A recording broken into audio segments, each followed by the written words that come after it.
Hey everybody, welcome to CAF Warbird Tube, the show where we talk about World War II, aviation, history, and so much more. Warbird Tube is produced by the Commemorative Air Force, the world's largest flying museum. Our mission is to educate, inspire, and honor through flight and living history experiences. The CAF began the Warbird movement more than 65 years ago, and thanks to the support of individuals like you, we continue to grow strong. We hope you enjoyed this episode, and now our host, Steve Buss. Thanks for watching and keep 'em flying. Well, good evening, airplane fans, and welcome to CAF Warbird Tube for this evening. Glad to have you with us, and we are hoping that you will enjoy our show tonight as we're going to talk about the ME 262. The Military Aviation Museum out in Virginia Beach has one. It just recently took its first flight. And Keegan Chetwynd, director of the museum, is going to talk about that flight and not only the ME 262 itself, but also some of the history of the aircraft, debunk a few myths, and talk about where you'll be able to see it this summer out on the air show circuit. Now, whether you're joining us for the first time or you're a loyal Warbird Tube fan, we are very thrilled to have you with us tonight. If you enjoy what you see, please spread it across your favorite social media platforms. We do appreciate it. Warbird Tube is made possible by the Commemorative Air Force. To find out more about CAF, our events, our aircraft, our local units, or how you can join the fun, just visit our website, commemorativeairforce.org. Now, as you're watching tonight, if you have some questions, type those in the chat box, and we'll try to answer them either during the presentation or before we sign off. But again, if you do have a question, just go ahead and type it in, and we'd love to be able to get you involved in the show. And right now, before we talk to Keegan, we're going to take a look at some actual video footage of the first flight of Military Aviation Museum's ME 262.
Well, Keegan, welcome back to the show. We appreciate you taking some time out of your busy schedule to be with us and talk about this amazing aircraft that you just brought back to life and got into the sky. Well, Steve, thanks for having me. Good to talk to all of our friends out at the CAF again. Since we showed the video, I think I do have a contractual obligation to thank Hampton Roads Helicopters for the use of their Robinson helicopter. We did have an alarming number of people that just thought that was AI footage blasted all over their social media reels. Some people realized it was a real flying airplane, but they thought it was maybe 1/6 scale. Nope, that's just a cell phone video out of a Robinson helicopter in an early morning flight a few months back. So the aircraft had flown a number of years ago and was kind of down for the extended TLC that these kinds of things sometimes need. So I know I'm with a group of people who well and truly understand the needs of care in keeping these airplanes. So it shouldn't be a surprise to anyone when there's unscheduled outages in the show programming for an airplane as complex as a Messerschmitt 262. But Steve, thanks for having me. I know that this maybe bucks the format of how Warbird Tube usually goes, but I kind of have put together a little presentation here that just helped organize some of my thoughts on the airplane. I'm by no means a Luftwaffe expert, but part of the process of bringing the airplane back online really involved trying to come to an understanding of why we should prioritize it in the kind of resource stream that is a museum. We have a Dauntless under restoration. We have a Zero that's about to fly. We just accepted a BT-13 into the collection. For us, there's a sort of cycle of constant movement, and when you argue one project into the hopper, you really do essentially argue one back out. So to find space to get this airplane back flying was to really try to build up an understanding of why we should do that, why we should make it a priority, and why we should make it a priority for the 80th anniversary of the end of the war. And I think what it does come down to is that this is an airplane that pointed the way into the future.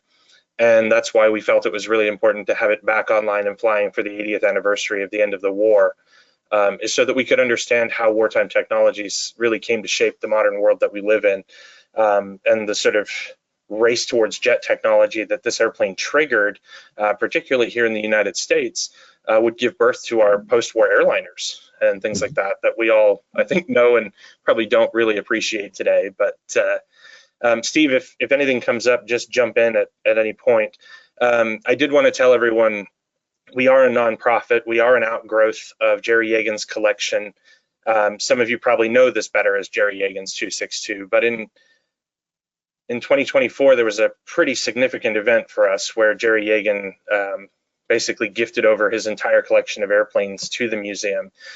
He did put along with that an endowment to guard the operation of the airplanes, but that endowment does have its limits. It really doesn't bring the airplanes out to the air shows where you all are to see and enjoy them. That's something that we do rely on public support to accomplish. So if you are interested in what we're doing here at the museum, I do want to invite you over to militaryaviationmuseum.org, where the Donate Now button is placed right at the top of the page.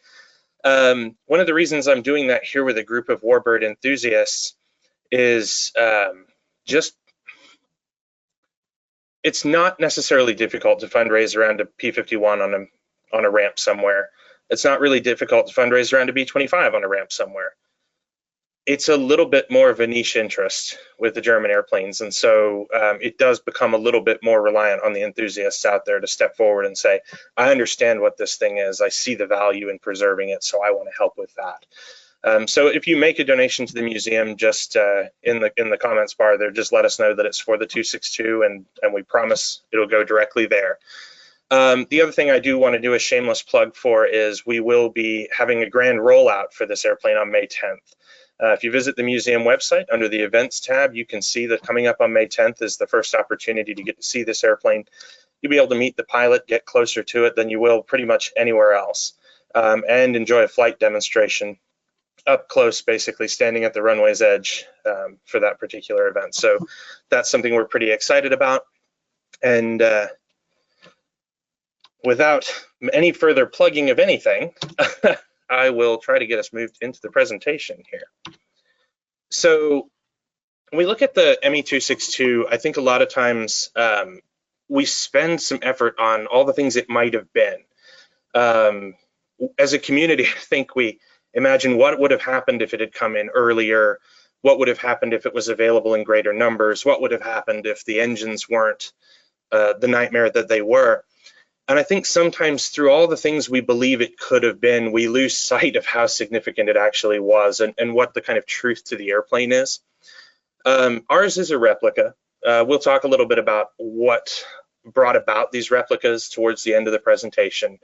But you know, it does have a handful of original parts on it, not because it was built with original parts, but because as we've had the airplane, we have received original parts and we have added them to the aircraft.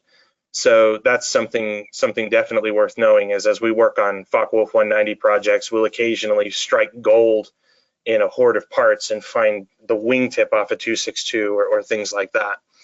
So when we first posted about our intention to return the airplane to the air, the Facebook comments were fascinating. We got saturated with questions about, you know, what if it had entered the war sooner? Would it have turned the tide?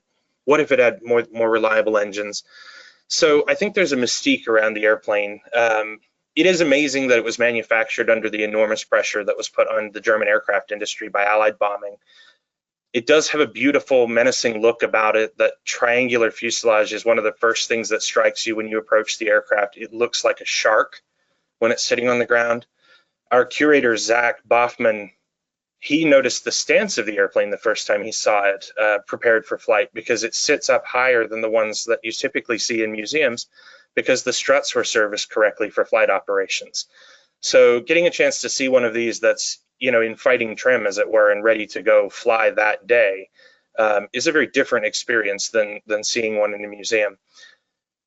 There is a myth, of course, that if Hitler had not stalled the aircraft's development by demanding a bomber for reprisals against the Allies, that it would have entered combat a year earlier, swept the Allied air forces from the skies, and allowed Germany a negotiated peace. I think as we dig more deeply into understanding this airplane, that just simply wouldn't have been the case. Sometimes, again, causes us to lose sight of those actual merits. Project 1065, which was the Luftwaffe project that yielded the aircraft, it featured just as many lucky breaks that spurred the project on as it did blunders that slowed it down. I think that comes to be true of really any project of scale. So what we can't do is just focus on the blunders. We should understand that, as with any enterprise like this, what you have is a sort of ebb and flow. The Germans will bring this airplane into service still 3 years ahead of where the rest of the world is, sort of technologically speaking. But it's also similarly not constructive to suggest that the airplane had no impact at all, which is kind of the immediate counterpoint that you see in the Facebook marketplace of ideas. One group of people comes in and says, oh my gosh, can you imagine if they had it earlier? And the next group of people immediately says, it wouldn't have made a difference at all. Well, that's not what the Allied commanders at the time thought. They certainly feared the aircraft had the potential to make a difference, and they began planning activities in order to ensure that it wouldn't.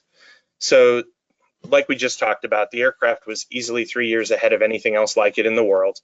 It's hard to understand what that would really look like, except that Walter Boyne, I think, made an interesting comparison. He compared it to when the SR-71 burst onto the scene in the 1960s, and it shifted the very paradigm of what was possible in aviation. The emergence of the 262 has a similar effect. It's not at the point at which the airplane arrives in combat that it does that, but when the first Allied intelligence reports are revealed in 1943 that show what the Germans have been up to and how advanced their jet technology is. And that's where you see Kelly Johnson and Lockheed and everything immediately shifting the way in which jet-powered combat aircraft are envisioned and start working on the P-80. Jets go from being a sort of abstraction about what might be possible in the futuristic world to something that has to be solved in the here and now. So the Army Air Forces respond to the emergence of this airplane in the same way that you would imagine they would. They make destroying its production facilities a priority. They order the suppression of any airfields where the aircraft is operating from. And they were effective remedies. Plans, however, were still put into place to compensate for a sudden mass emergence of the type. It wasn't thought to be something that would be likely, but it was enough of a concern that it had to be modulated for. So if you look at the futuristic L-133, the kind of pre-war Lockheed jet design that was kind of contemporary to 1939, you see that in early 1943, when the intelligence reports arrive, that the XP-80 pretty quickly becomes a practical airplane that's something that's buildable and we can start work on it immediately. If you don't know what an L-133 is, I would strongly encourage a Google because it's a fascinating airplane. And I think just in looking at a blended wing design with canards and everything else, we get a good sense of how futuristic and conceptual jet-powered aircraft were in the United States as late as 1939. Well, actually as late as 41 and 42. So the fear of what might be cooking over in Nazi Germany did drive Lockheed to one of the tremendous feats of engineering throughout the war. Once work was started on the prototype P-80, it was ready in just 143 days. So it does kind of mirror the story we often tell about the Mustang, but to understand it as, turning the futuristic into the practical immediately, using a hitherto really unexplored technology is pretty remarkable. So getting back to the 262, that mass emergence that was feared never happened. Even a relatively small number of aircraft fielded, flown by some of the most battle-hardened and combat-tested pilots in the Luftwaffe, made themselves very well known to the Allies. The aircraft may not have been able to change the course of a battle, or much less a war, but I do think it's impossible to dispute that it changed the course of history. So that's one of the things that we feel makes a very strong case to see this airplane return to the air. As we're kind of talking through it here, what you're seeing is photos shot over the 2-day period in which we were returning the airplane to the air. So we've got a first flight and then a kind of subsequent couple of additional flights to validate some systems functions. So, now, Keegan, as we're looking at these pictures, this is obviously not the airplane is not taking off from the grass strip that's behind the museum. That's true. Where did this happen? So we actually have a secondary facility at the Suffolk Airport, Okay. which is about 5 minutes from here by 262. The jet, I suppose we can hit this now. It is a question we often get asked. Can the airplane land on grass? Is the museum runway long enough? The answer is yes and yes. We choose not to. Those low-slung engines can ingest all kinds of foreign debris. We don't want to fog the engines up on our airplane.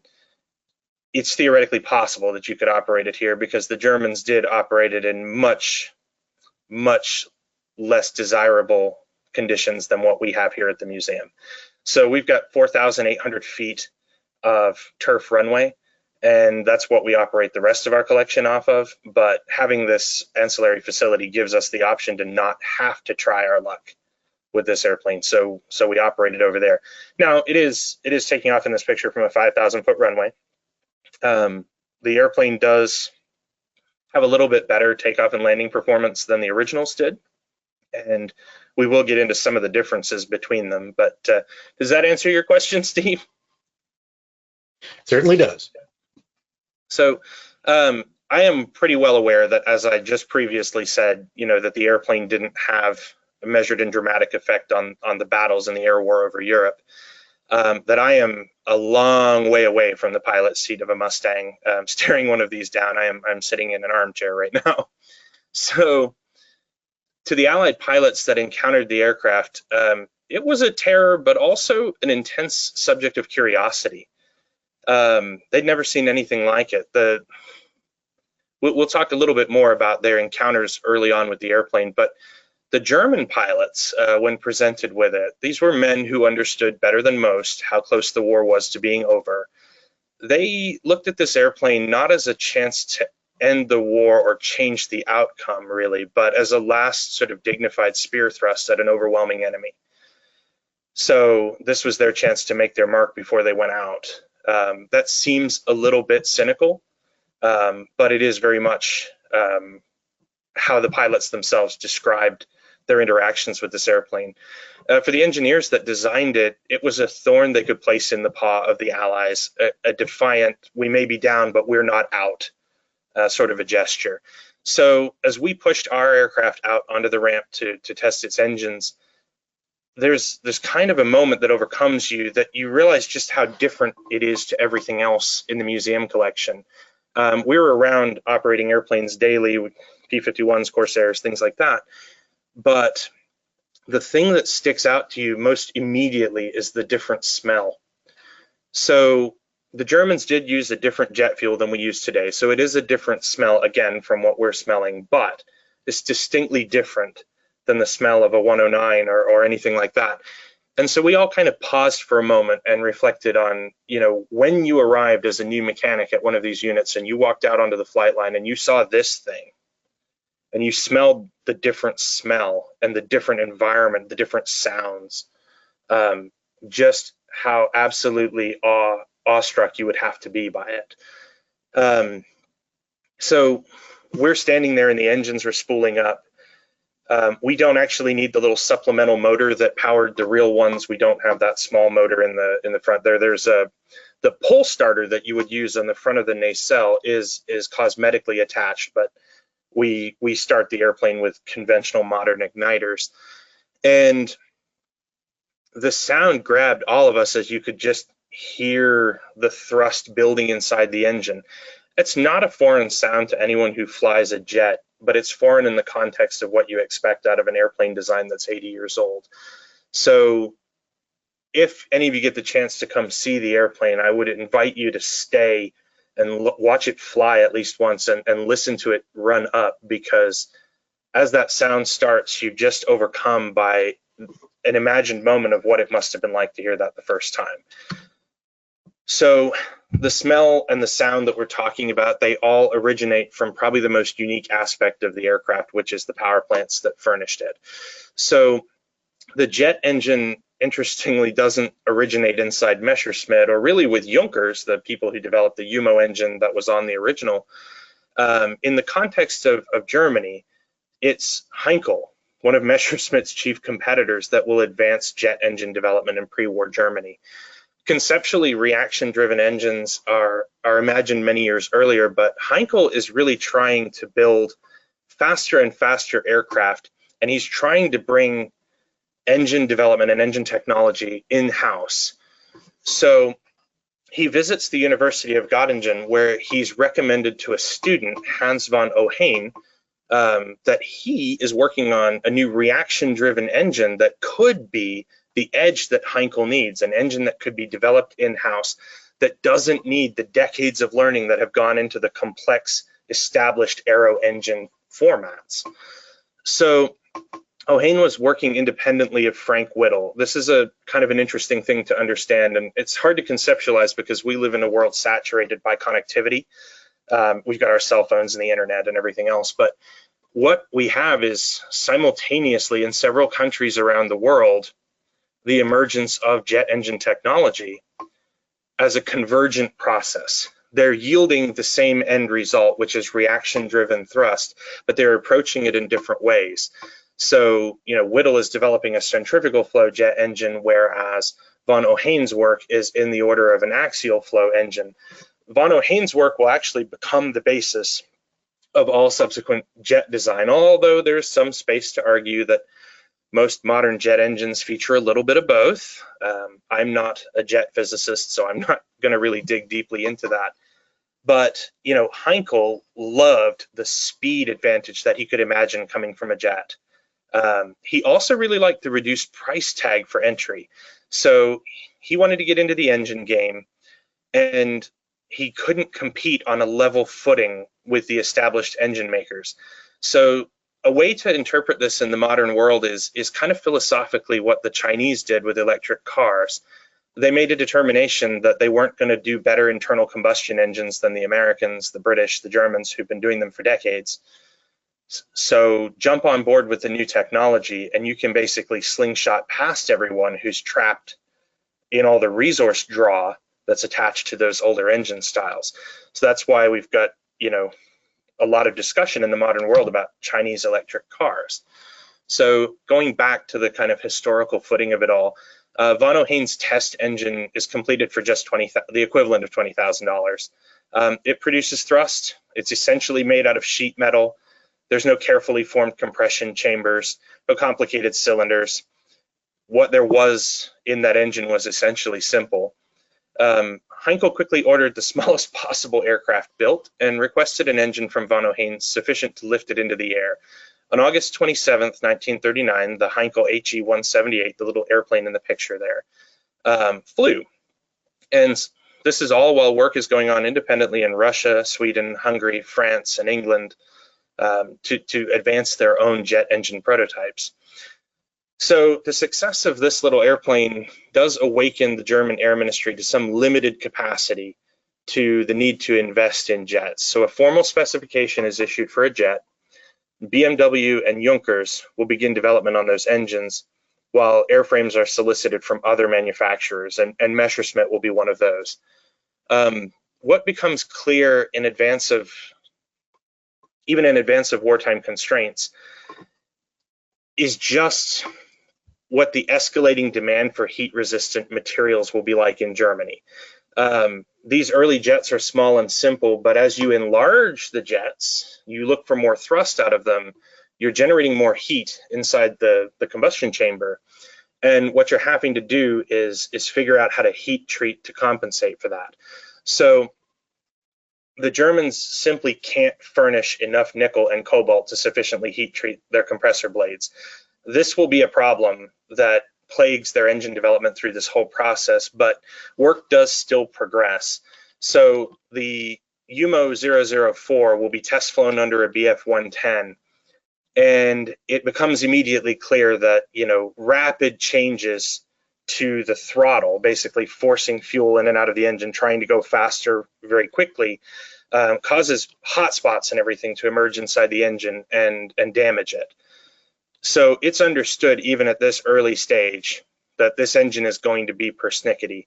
So they establish a 50-hour time between overhauls, and that will quickly emerge as being, even in and of itself, overly optimistic.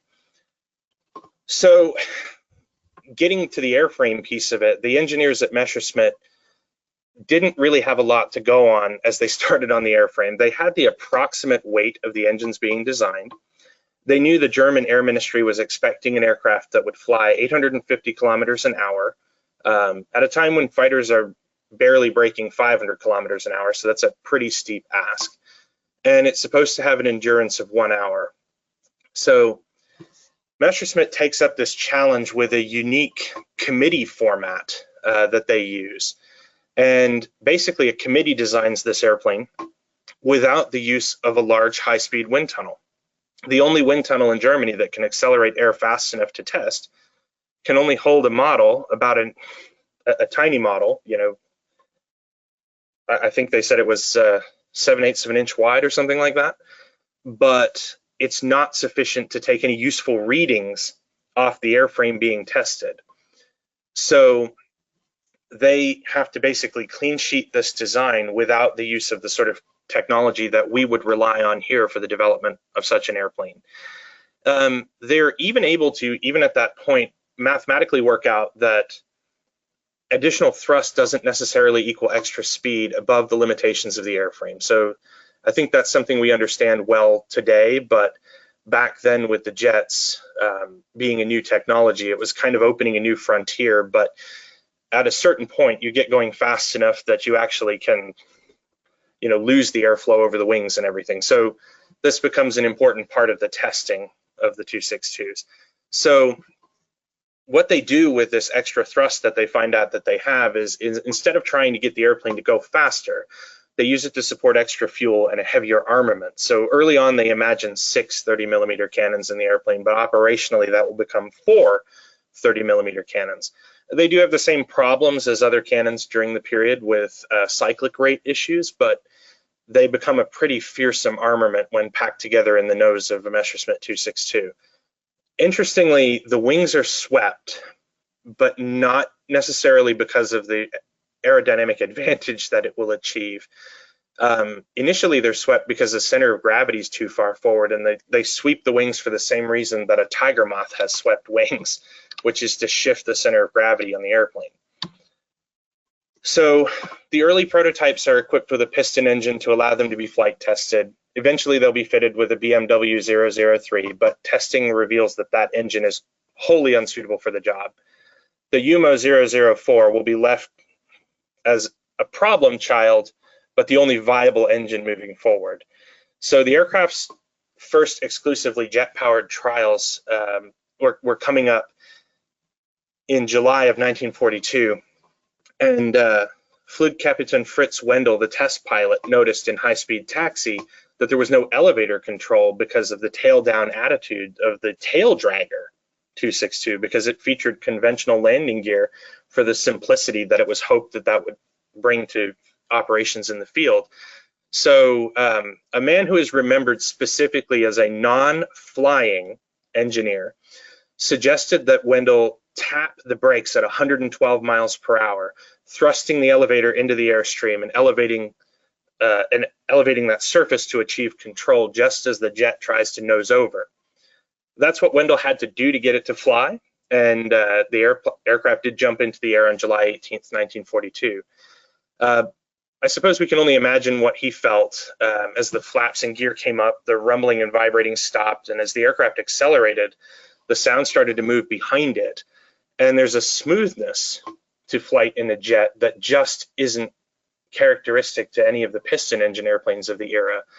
And you have to think that that was just an amazing feeling. I'm sure the closest thing we can get to it is the first time you fly a jet today. But desired improvements in airflow over the wing during turns recommended by this test pilot would lead to the whole wing becoming swept. It was initially swept just in the outboard panels past the nacelles, but the whole wing will follow the same common sweep. The wing was also thickened, and the slats carried over from the 109 were extended down the whole leading edge, even inboard of the engines.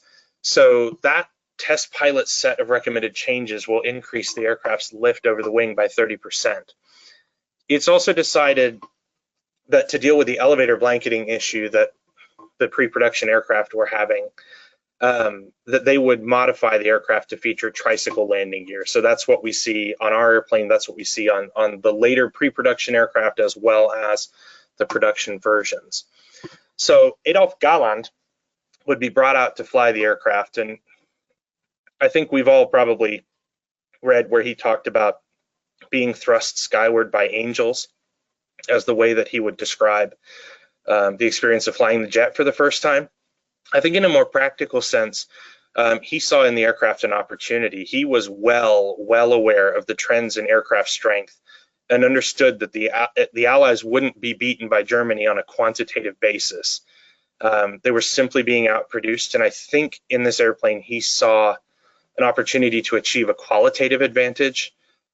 He felt relief, thinking that this jet would be a platform so superior to Allied aircraft that it could deliver victory against overwhelming odds.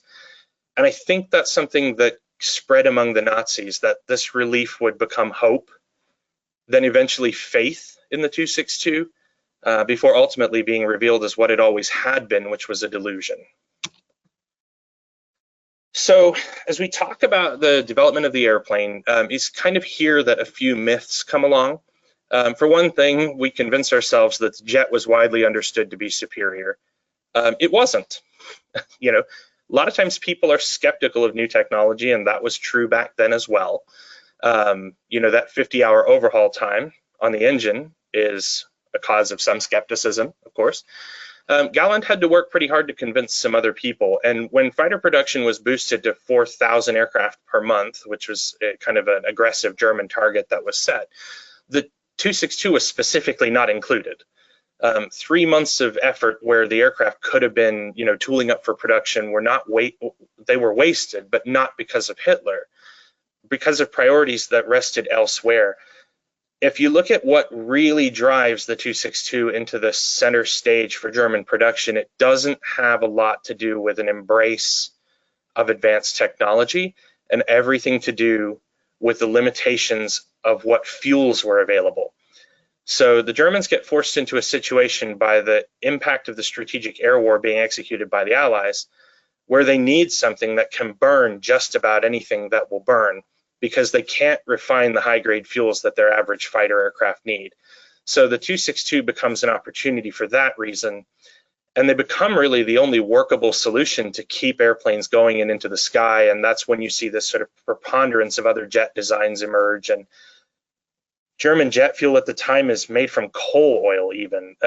So they say it'll burn anything you put in it. We burn just conventional Jet A. But, you know, there are those out there who say you can make your own jet fuel even. So there's also this notion that Hitler desired the airplane as a bomber, and that is true.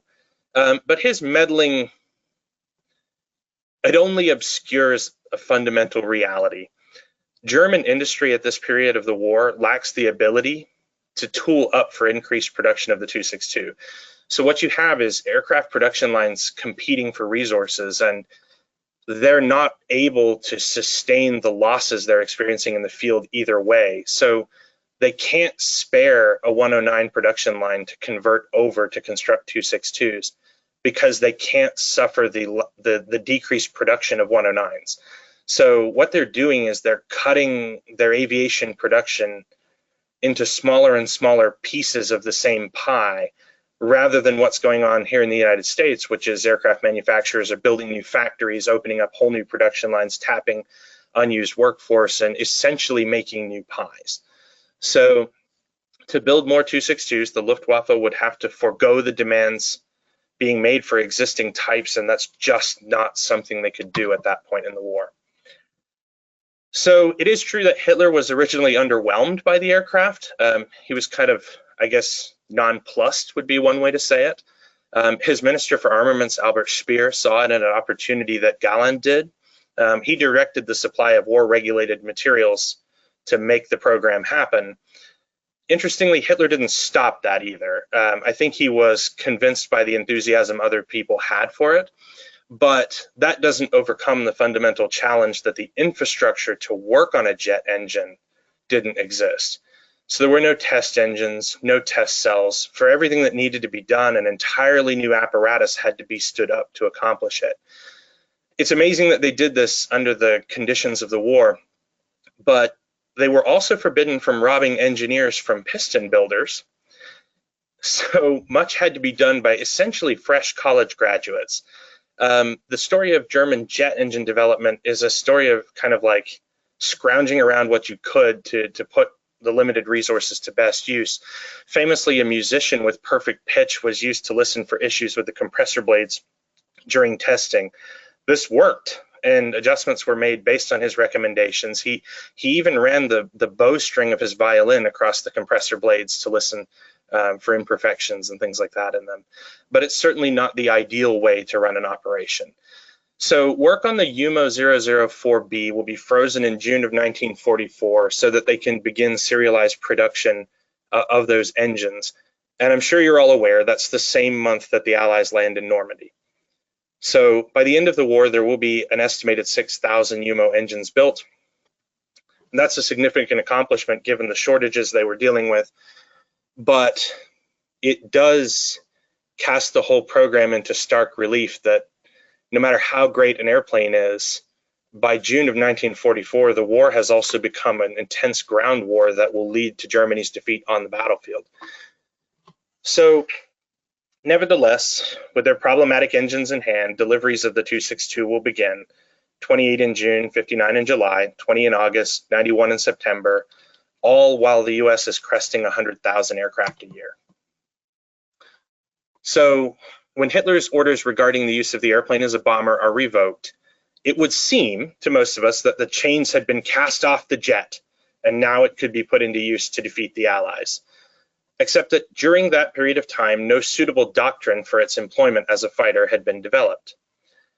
It does seem like you'd just be able to put pilots in it, turn them loose, and everything would be great, except that this technology is so radically different that you have to compensate for that in how you develop the tactics that surround the aircraft. So even as they're having this doctrine problem, they also determine that there's no successful training program to teach you how to transition into this airplane or how to fly it. So it's not just a transition from one multi-engine aircraft type to another multi-engine aircraft type, it's a transition between generations of technology. So on a good day, a Messerschmitt 262 was assessed to be easier to fly than a 109, but the engines ensured it was almost never a good day. So to be prepared for that emergency was a fairly difficult thing to have to train for. So they advanced an operational training unit with pre-production aircraft. It's this unit that will score the first jet kill in July of 1944. But there's still a lot of discussion at that point about how do you correctly employ the significant speed advantage that the jet has. Interestingly, the Allies were not necessarily better prepared, even though they had intelligence reports going back to mid-1943 that told of the coming of this jet. That translated to action on the home front in terms of developing things like the P-80, accelerating that process, and so on. But it didn't really translate into a set of tactics being advanced in the field that would prepare pilots to encounter this thing. So Mustang pilots would describe that even with their throttle wide open, they felt like they were standing still as these airplanes just pulled away past them, that they were unusual in the way that they looked, that the sound was unusual. But it was quickly figured out that when the airplanes were landing or when they were in a turn or any other sort of vulnerable phase of flight, that was when you could get them. The airplane had a particular weakness in the strength of its horizontal stabilizer, so the pilots had to slow down significantly to make that turn so that the aerodynamic stresses didn't over-G the tail and pull the tail feathers off. this image shows the airplane again, just out recently operating, and I can tell you that that sensation of standing still as the airplane passes you by is a really interesting thing to feel. So we were standing still down on the ground, but as the airplane took off, it accelerated slowly and sluggishly. You often hear that characterized for early jets, and these are older design jet engines, so they mimic that as well. But as soon as the gear and the flaps and everything were up and the aircraft was kind of cleaned up, you could just feel this remarkable sensation of acceleration as it moved past you, as it passed other aircraft operating near the airport and everything. It's a remarkable thing. And when you watch it happen, the sort of words of those Mustang pilots kind of echo in your ears as you see it. And we think that's a special reason that people should go to where they can experience seeing this thing fly, because it will give you a chance to experience that as well. So the engines and their treachery are widely discussed. I dare you all to post a picture of a Messerschmitt 262 on Facebook and see if you don't get snowed under with people saying, I hope you have better engines. We do. But I think it's very interesting that the combat introduction of the type was marred with all kinds of problems. The engine's just what stuck with us and sort of went down in history as the most infamous feature of the 262. But it was far from the only culprit. Workers at this point in the war are not as skilled. We'll talk about why. Aircraft were overloaded trying to depart from unimproved strips, and worst of all, most of the mechanics working on them had never seen a jet engine before, the literal one they were working on at that moment.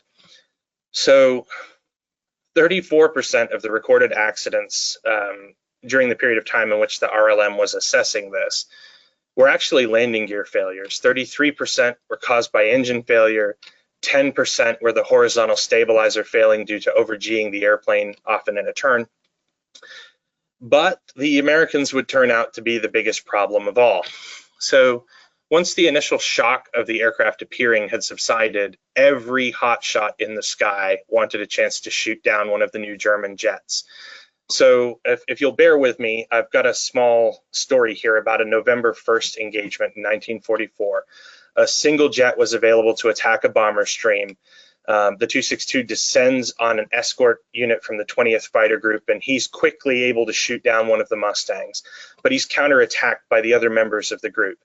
He begins diving towards the bomber stream. At this point, the P-47s flying nearby of the 56th Fighter Group, they're escorting a group of liberators. They see this guy diving on the B-17s, so they depart their escort position to go and chase him down as well. So now he's got P-51s from the 20th and P-47s from the 56th all over him. And that's not the end of the story, because as this furball expands all around this one lone German jet, the Mustangs of the 352nd Fighter Group show up, and they're eager to get a shot in as well. So the German pilot's really left with no alternative but to try to make good an escape. So he turns 180 degrees to retreat, but he loses airspeed in that process. That brings him directly into the gun sights of the P-47s and the P-51s, and shots begin to impact the left side of the fuselage. P-51 pilot Lieutenant Flowers of the 20th Fighter Group recorded that he was pulling 72 inches of manifold pressure in his Mustang, with the propeller turning 3,000 RPM to run the 262 down. 4 other pilots would score hits as well. The hit that will bring the airplane down is to its right engine, and basically while he's frantically maneuvering from one set of gun sights to the other, the jet passed through a wide field of fire set by the P-47s of the 56th Fighter Group. So when all is said and done, 6 American pilots will claim the kill, though it's studied carefully and awarded only as a partial to 2 of them. But this is the dose of reality that the stories from the era can provide us, because it roots the 262 in the period that it belongs to. Despite widely inflated kill claims by the 262 squadrons from August 1944 to May 1945, they lose more of their own aircraft than they brought down. And that's an important thing to remember. So the 8th Air Force will document 52 bombers and 10 fighters lost in that period. They will claim 200 jets. Now, obviously, those claims are inflated in the other direction, favoring, the Americans who've shot down more jets than there were operating in the area. But it does give a sense of what the Allies were putting up against that 262 force at that point in the war. So the most reliable tactic to combat the jets was to hit them while they were taking off or landing, and that becomes the common approach in March and April of 1945, very near the end of the war. The Luftwaffe provided piston engine top cover to guard against this method of attack. They deployed what were called flak alleys at the approach ends of the runways to try to protect the 262s. But the Allies do maintain the healthy belief that the best way to knock 262s out of the war altogether is to begin to capture their production facilities on the ground. They start to find tunnels filled with displaced factories underground, where the Germans have been using concentration camp labor to produce these airplanes. The jet and the technology that it represents are interesting and important, but we shouldn't sit here and discuss it or appreciate the story without a moment to reflect on the atrocities of the Nazis. So it's estimated that across the program, and it's a range of estimates, that the 262 will lead to the perishing of 35 to 50,000 forced laborers. One concentration camp that's routinely called out as Gusen 2, where fuselages are produced for the aircraft. Workers there had a life expectancy of just 6 months and were brought there to be worked to death in order to produce these airplanes. So as we think about what these airplanes represent in terms of a technological advantage, we have to also embrace that they represent the very worst of what humans can do to one another. So that brings us to, I think, a fundamental question that confronted us all as we looked at, assigning resources to this project. It's why represent a Messerschmitt 262 in the museum collection? Why invest in the effort to get it back flying? Only 1,443 or so aircraft are built, and it's thought that only about 300 of them really saw combat. So it's our assessment that this airplane is inextricably linked to the experience of the air war in Europe as it relates to the American pilots who fought it. Despite the aircraft's relative inability to stem the Allied tide, it played a brief but important role in the personal experiences of many American pilots. And that's what we hope to capture through its operation. When you see it fly and you hear that howling noise, you yourself have an opportunity to experience that initial shock of its arrival, just as our airmen did 80 years ago. So my promise to all of you is that if you come somewhere where the airplane is this summer and you watch it fly in person, you reflect on that moment, that experience of seeing this airplane howling through the sky. That will connect you with that generation that fought the war in a way you simply can't experience otherwise. You'll be forever changed by that, in much the same way that the world was forever changed by the emergence of that airplane back then. That's a pretty high promise to make, but I'll be on the ramp at AirVenture, so if you watch it fly and you don't feel that way, come and tell me why. We represent our aircraft in the markings of White 3 from JG7. It's the real airplane is photographed in this picture, and it is actually in a museum in Munich in Germany. It was flown to Switzerland in the closing days of World War II by its pilot Hans Guido Mütke, who claimed a navigational error, but there are those that think that he defected intentionally. Interestingly, about a month before that flight, he thought he broke the sound barrier in the aircraft. So if you want to know more about that, visit militaryaviationmuseum.org. The URL that's up there right now is our restoration blog, where we've been kind of following this process and posting updates. It's always going to be the first best place for news on our collection, but it's also where we do our deep dives. So that's where myself and our curatorial team, if we're thinking about these things and we're writing about them, that's where we're sharing them. So you can read through the whole recollection of Mütke's flight and how come he thought he broke the sound barrier. It's an object of hot contention. There are those that believe he did, those that believe he didn't. Scientific studies have concluded he may have. It depended on the atmospheric conditions of the day.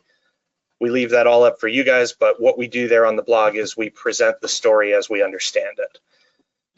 So I did put together here a couple of common questions before we turn it back over to Steve to administer a Q&A. We get asked this question a lot. So why is the swastika painted on the tail? That's a really good question. It's one where reasonable people can and do disagree on occasion. We believe that the museum is the one place where that symbol belongs, so it can be discussed and understood as an artifact of a hateful, genocidal, racist regime, the likes of which the world should hope to never see again. Our fear is that by removing those symbols from the aircraft, we allow a celebration of the technology divorced from an understanding of the history to which the artifact belongs. We think that actually takes people to a dark place. This airplane and the story that it tells should never be separated from the horrors inflicted by the Nazi regime on the Jewish people, on its own people, and on the rest of the world in their literal quest for world domination. So we don't want to live in a world where there's a reverence for a regime and an ideology that's born out of a belief that the technology in and of itself was the highest calling for something like that. So it's not on the airplane to celebrate Nazism. It's there so that we never forget what Nazism was. So what is the deal with the name? So this is one we get asked a lot online, is what's the difference between Schwalbe and Sturmvogel? And there is a notion that I think is perpetuated in a lot of post-war books that suggests that one is the fighter, one is the bomber variant. I recently charged our curatorial team to discover the truth of the matter, and they passed to Lynn Ritger, a widely respected author and historian here in the United States who has access to a lot of primary source material from German archives. He can read German. And what he pointed out to us was that the RLM, the German Air Ministry, never has an official accepted nickname for the 262 other than Sturmvogel, independent of what the specific role of the aircraft was. That doesn't mean that there can't have been a nickname in common usage by the pilots. The example we discussed here was the F-16 is called the Fighting Falcon, except by all of its crews and everyone who operates it that know the airplane is the Viper. Mm-hmm. So what I would say is the jury is still very much out on this, but it is the subject of keen research. So if you have something that you think is the smoking gun that is, and I will qualify this, a primary source item from the war years, please do send it along, and we will happily award you the King of the Research Contest Award. We have a different nickname for the airplane, though. British pilots flying their high-performance aircraft trying to run these 262s down called them turbos, and we kind of like that. As you see the airplane speed away from you in the air, turbo is a pretty fitting name at that point. So I promised you guys I'd tell you a little bit about the replica. The project began in the early 1990s in Texas. The idea was to base a replica construction project on one of the example airframes that was captured and brought back to the United States after the war. The specific aircraft in question is the one in the Naval Aviation Museum collection in Pensacola. At the time, it was in need of careful restoration.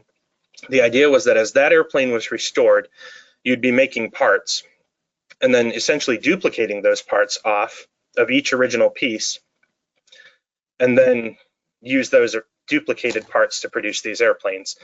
The process of getting through that airplane would also reveal how they were built in a way that no information prior had really been able to do.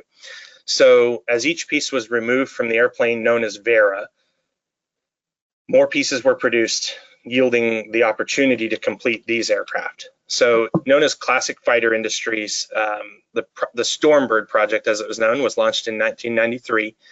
It quickly bogged down in lawsuits and the complexity of the project that sounded simple enough on paper. Build 5 perfect duplicates from a single original doesn't sound as complicated as it actually is. In 1998, the projects moved to Everett, Washington, where the team at Legend Flyers worked to finish the aircraft. It'll take nearly 10 years for the first ones to come out, but they'll essentially complete the bulk of these aircraft to flight-worthy condition. One of the aircraft doesn't fly. It's up at Everett. Sorry, not up at Everett, Evergreen Air Museum. One is with the Collings Foundation, one is with the Messerschmitt Flying Museum over in Germany, and one is with us. There's a 5th airframe, not clear on all the details, but Interestingly, the replicas are accurate enough that Messerschmitt awarded them work numbers that are sequential to the original production run, essentially saying that these aircraft are a continuation of those that were built during the war. That's a really special honor for a replica, and in the eyes of a lot of Warbird folks, that does separate these from, say, the Flugwerk FW-190s. I would also say that the build quality and attention to detail and the authenticity of it all is significantly different between your conventional replica airplane and what these 262s are. So, just make sure I didn't miss a page there. One of the questions we get asked a lot is, how is it different from the original? The biggest thing is that this uses General Electric CJ610 engines. They're similar to the military J85s that were used in the first two aircraft.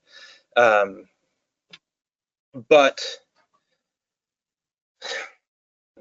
the civilian engines are easier when you're contemplating export of the aircraft, and without buyers directly lined up for the subsequent airplanes, the team at Legend Flyers gave themselves as much flexibility as possible.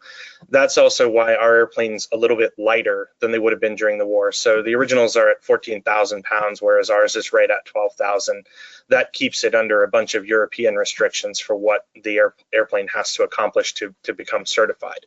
So both our aircraft and the one at Messerschmitt in Germany are the 12,000 pound aircraft with the civilian CJ610s.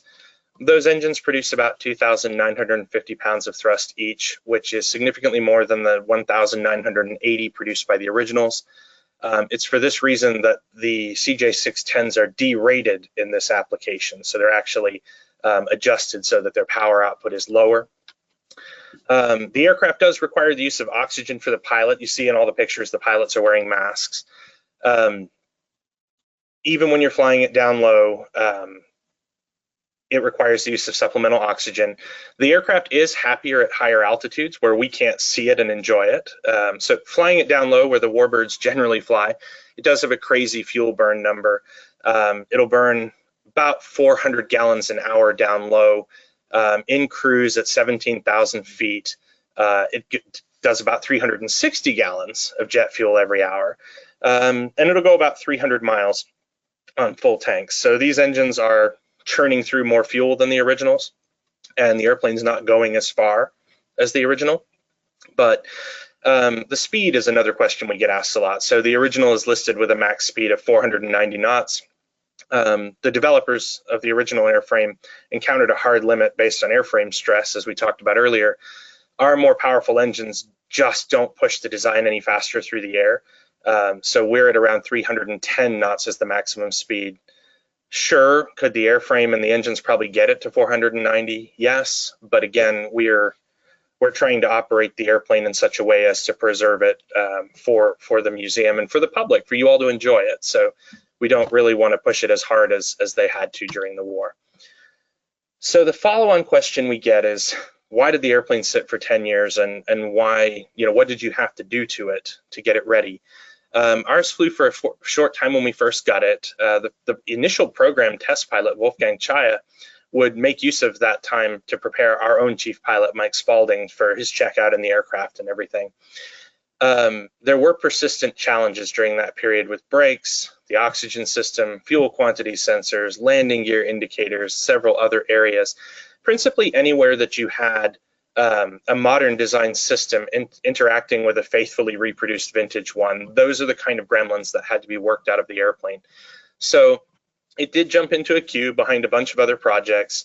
It was going to require a complex engineering-driven solution for at least a couple of these things. So 3 years ago, we dusted off the airplane and began the engineering project. This year, the built components were ready to be added to the airplane and a program of testing them begun. So in order to have an airplane ready for the 80th anniversary of the end of the war, we really did have to kind of think this through and begin this work 3 years ago. Once all the parts were here, the team was ready.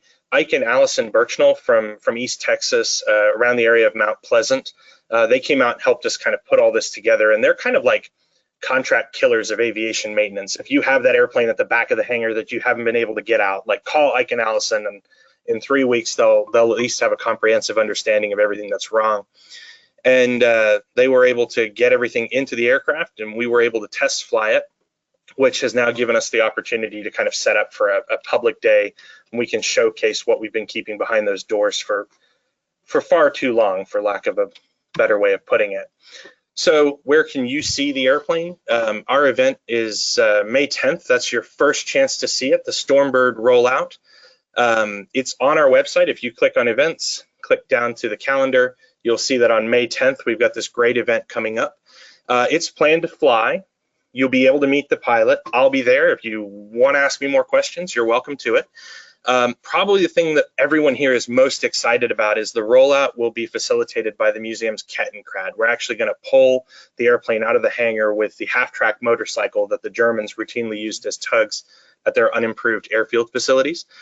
The airplane is confirmed for a show date at Reading for the World War II air show up there in the first weekend in June.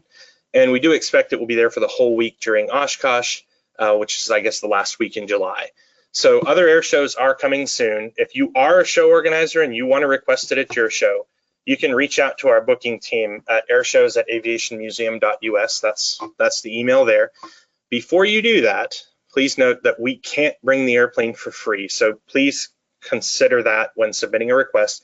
We want to include everyone, get everyone there. There is an appearance fee attached to the aircraft. We're not able to give rides in our single cockpit version. Ours was built as a convertible. We can put a second seat in it, but it requires a pretty dramatic set of modifications to the canopy to accomplish that. So the last slide I have for us here is kind of the what's next for the airplane question.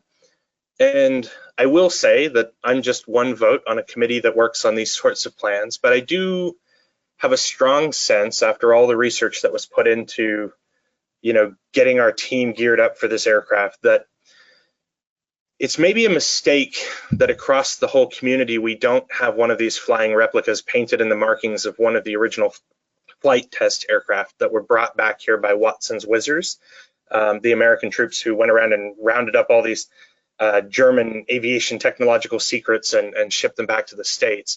It was part of Operation Lusty, which is short for Luftwaffe Secret Technology. And it was aimed at getting these aircraft out of Germany back to the US where they could be studied, largely aimed at getting them out from ahead of the Soviets as well. Mm-hmm. It's learning from this technology that spurs on the modern age and has brought about this kind of Pax Americana that we all enjoy today. So I think it could be easily argued that the aircraft's greatest service was actually what it did to advance post-war technology in the months that followed the German surrender.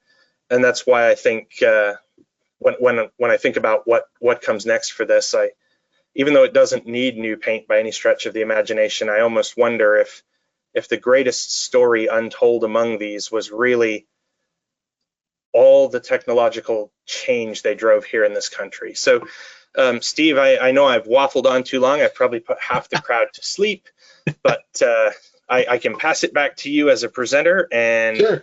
We can. Yeah, we're good.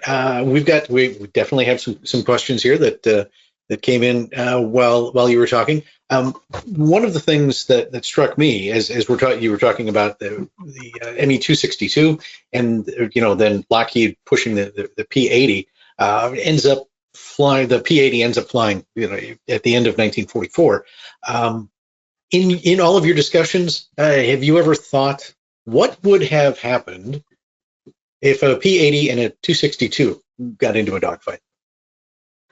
Yes, both aircraft would have had compressor stalls.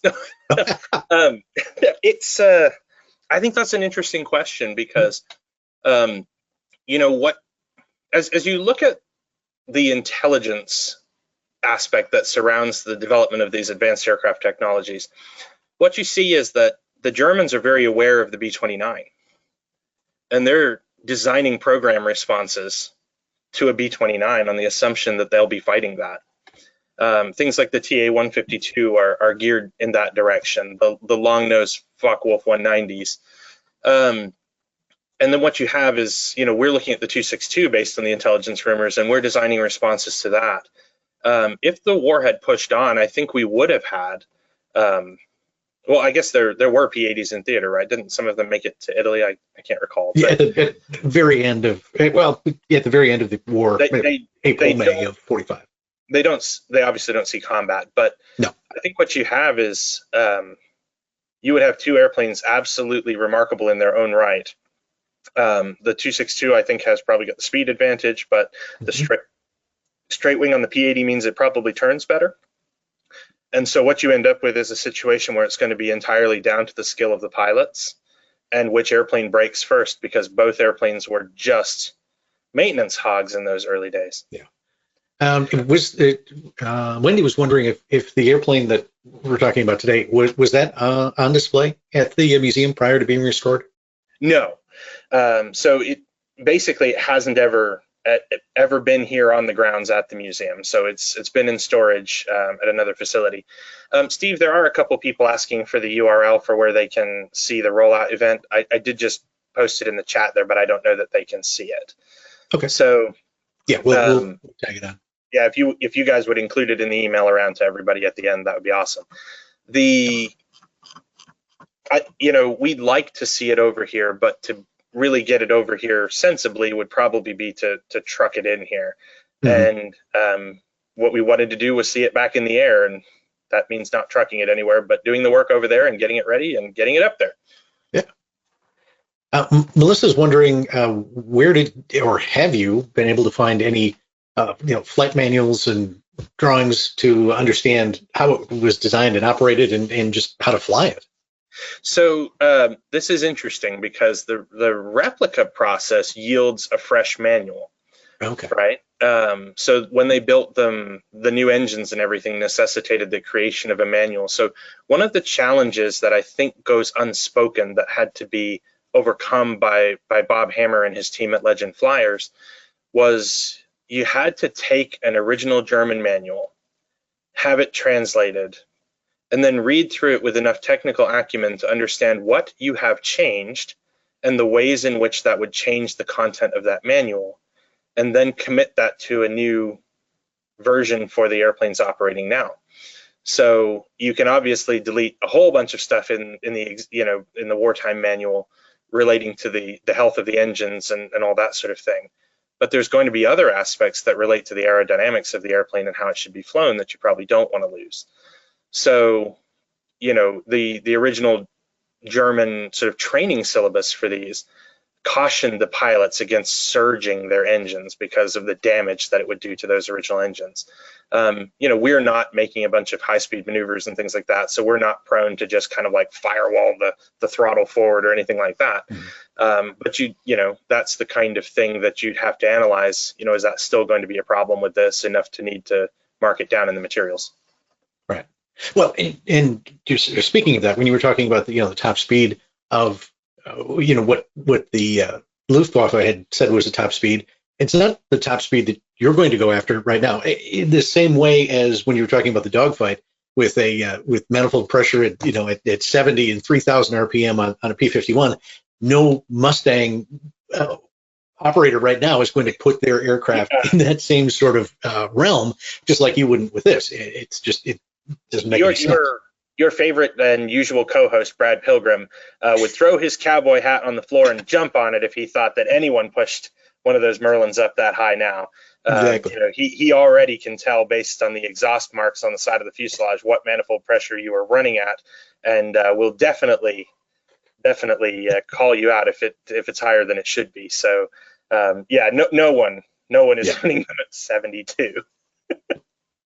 Amazing. It's amazing that the engine stayed together at that power setting. I think that was what was most intriguing about it to me was there's real risk of harm to the thing that's supposed to bring you home safely at that setting.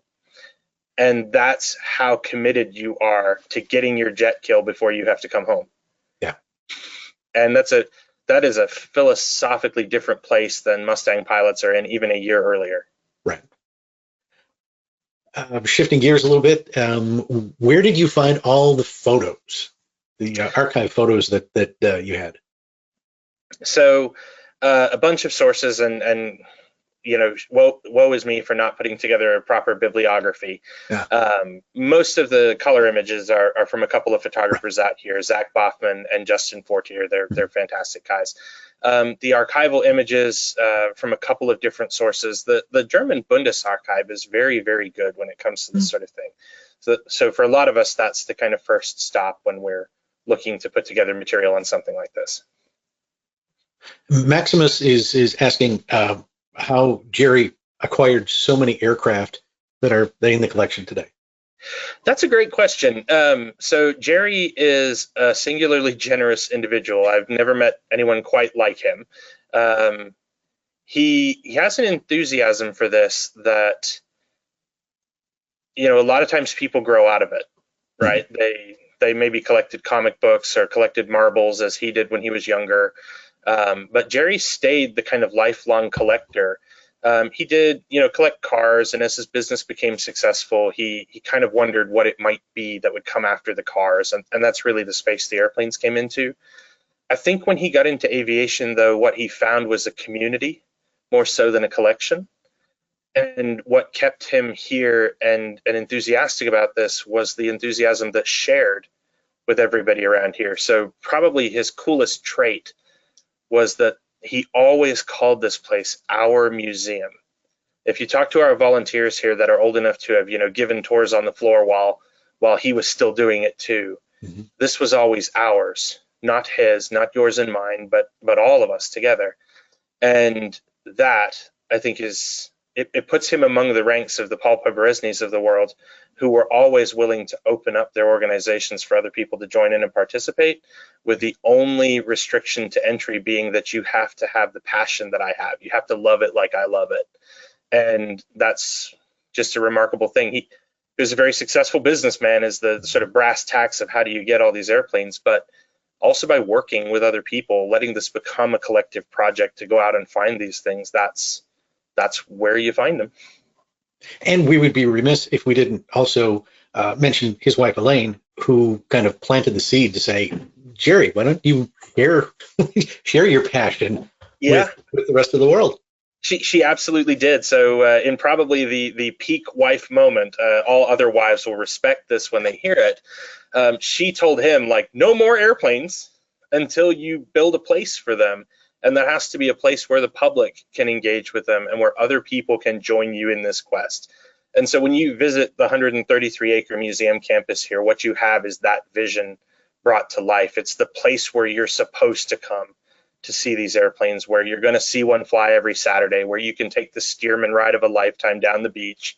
But it's all created because he was this visionary, propelled onto a trajectory by his wonderful wife, who just said, this is bigger than just you and me. Let this be everyone who wants to be part of it. Awesome. And not only the airplanes, but you've got some great events coming up. You mentioned May 10th, the rollout of the 262. You also have Flying Proms, which is a combination of airplanes and classical music. It is. Very unique event. That's coming up Father's Day weekend in June. Yep, June 14th, I think it is. All right. And during the summer, you have summer camps, youth outreach. Yes. I mean, so our big program that everybody loves is Summer Flight. Yes. Starting the weekend after the Messerschmitt 262 event over at the Chesapeake Airport, we'll be starting with our Yak 3, and every weekend after that until October, we'll fly a different aircraft from the collection. What we try to do is pair those airplanes up in ways that you, the Warbird enthusiast, would live to see them, right? So we don't just necessarily, sometimes we just fly the Wildcat, but other times it's the Corsair, the Wildcat, the TBM, and they all start with their wings folded on the flight deck and, get into the launch position, lower the flaps and take off high performance and all that kind of stuff. So what we try to do is give you guys the opportunity to come here and be transported back in time to see these airplanes operate in the kind of environment where they did. And Steve, I think it was you that was struck when you were here. The Mosquito, the Hurricane, and the Spitfire flew overhead. And as they kind of passed towards the setting sun without a telephone tower or anything like that in sight, you were just transported. So, oh, yeah. we invite everybody to come out for that. That's included with your regular museum admission. We do have a great 8 weeks of summer camp that come up through the summertime. A lot of kids will take their first flight in a light airplane during that summer camp due to a collaboration with our local EAA chapter. Flying proms is the experience of a lifetime. We pair a symphony performance at sunset with the airplanes flying, and this year the big theme is the 250th anniversary of the U.S. Navy, and I understand the CAF Helldiver is going to be joining us out here for that. So kind of an incredible chance to see it in a literal whole new light as the light fails. So if you're in this area on June 14th or looking for something to do for Father's Day weekend that is actually fun for the whole family, you're welcome to come out here and join us, spread out a picnic blanket, have a glass of wine, and watch the airplanes fly at sunset. Sounds good. Well, Keegan, we've gone through our hour and then some. We appreciate all the information about the ME 262, not only historical, but your current iteration. Again, go visit the website and find out more about not only the 262, but all the events that are coming up. And don't forget Warbirds of the Beach, these first weekend in October, your big air show out there as well. You'll recognize the voice of the announcer, right, Steve? I certainly hope so. Well, thank you, everybody, for having me. Again, militaraviationmuseum.org. If you'd like to make a donation, we can earmark it for the 262, and we sure appreciate that. We hope to see some of you out at the event on May 10th, and even more of you up at AirVenture. I'll throw this out here in public, Steve. If you want an exclusive CAF member up close with the 262, you guys just tell me which day you want to do it on. Okay. We'll take you up on that. You guys have a great evening. All right. And thank you for joining us. We appreciate you being here on CAF Warbird Tube. If you have any comments about tonight's program or something you'd like to see us cover in future episodes, just drop us an email at media@cafhq.org. If you liked it, make sure you share this across your social media platforms. We do appreciate it. And if you subscribe on YouTube, make sure you click that bell icon. You'll get notifications when our new episodes are posted. Until next time, thanks again for joining us. I'm Steve Buss. Have a great night.